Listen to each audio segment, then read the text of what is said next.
The Feline Legends of Ancient Rome. Prologue: The Whispering Shadows.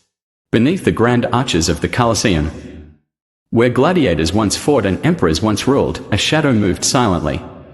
It was neither a soldier nor a slave, but a creature of mystery, a cat. To the ordinary eye, it was merely a stray. But to those who knew the old tales, this feline was a whisper of Rome's forgotten myths. In the heart of Rome, long before the city rose to power, legend spoke of divine cats, guardians, omens, and even reincarnations of deities. This is the tale of those sacred felines, the ones who walked among mortals, shaping history in ways unknown. Chapter 1: The Origins of the Roman Cat.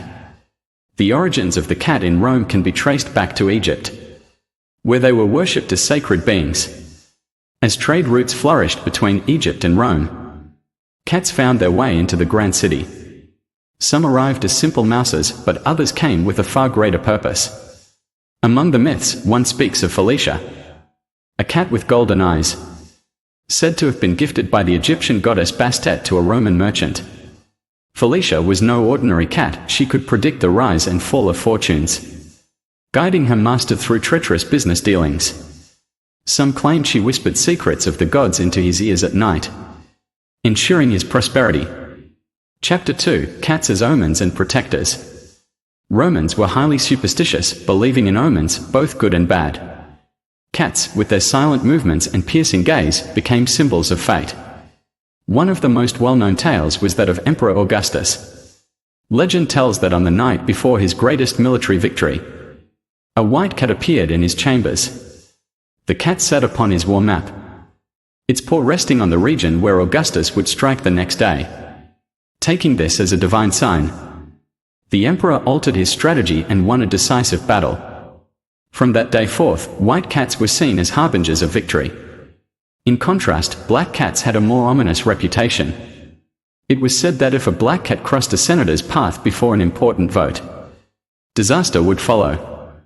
However, among the common folk, black cats were revered as protectors of homes, guarding against evil spirits and misfortune.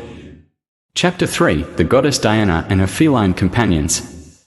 Diana, the Roman goddess of the hunt, was often depicted with hounds, but lesser-known myths spoke of her feline companions.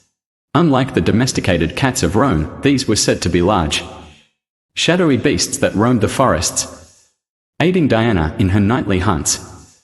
One such feline, Luna, was believed to be the reincarnation of a priestess who had betrayed Diana.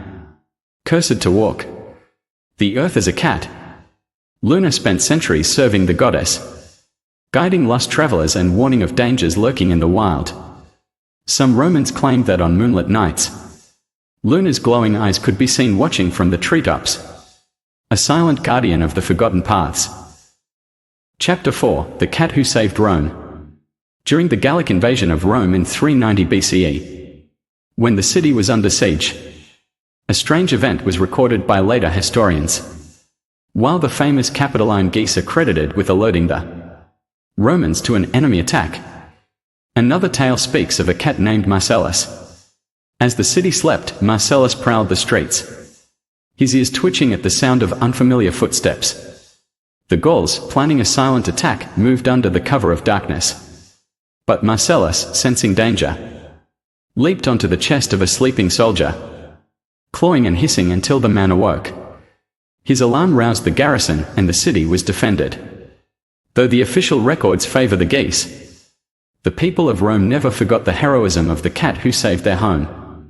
Chapter 5: Cats in Roman Homes and Temples.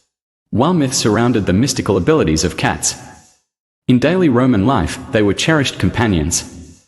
Wealthy patricians kept them in their villas, feeding them the finest scraps, while even the poorest of Romans welcomed them into their homes as protectors against rodents. Cats also found their place in temples. The Vestal Virgins, priestesses devoted to maintaining the sacred fire of Vesta, were said to keep cats within their chambers. These cats, it was believed, could detect impure souls and drive away those who sought to desecrate the temple. One story tells of a priestess named Cassia, accused of breaking her vow of chastity. Before her trial, her cat, Minerva, leaped onto the altar and let out a chilling yowl. The gathered crowd gasped as Minerva's shadow stretched unnaturally long, forming the shape of an accusing hand. The trial was halted and an investigation proved Cassia's innocence. From then on, temple cats were seen as divine judges of truth. Chapter 6: The Decline and the Forgotten Felines. As the Roman Empire expanded, its reliance on omens and myths waned. The rise of Christianity brought new beliefs, and the sacred status of cats diminished. Some saw them as remnants of pagan traditions, while others associated them with sorcery. Despite this, cats endured. They continued to prowl the ruins of Rome, whispering secrets of a forgotten era. Some say that on quiet nights, if you listen closely, you can hear their ghostly meows echoing through the ancient streets, a reminder of the myths that once were. Epilogue: The Eternal Cats of Rome. Even today, in modern Rome, cats roam freely among the ruins, their eyes glinting with an ancient knowing. Tourists may see them as simple strays, but those who understand the old ways know better. These are the descendants of the divine felines of Rome, guardians of forgotten stories, and silent watchers of history. And perhaps, somewhere in the depths of the eternal city, the spirit of Luna still lingers, waiting for the right traveler to guide.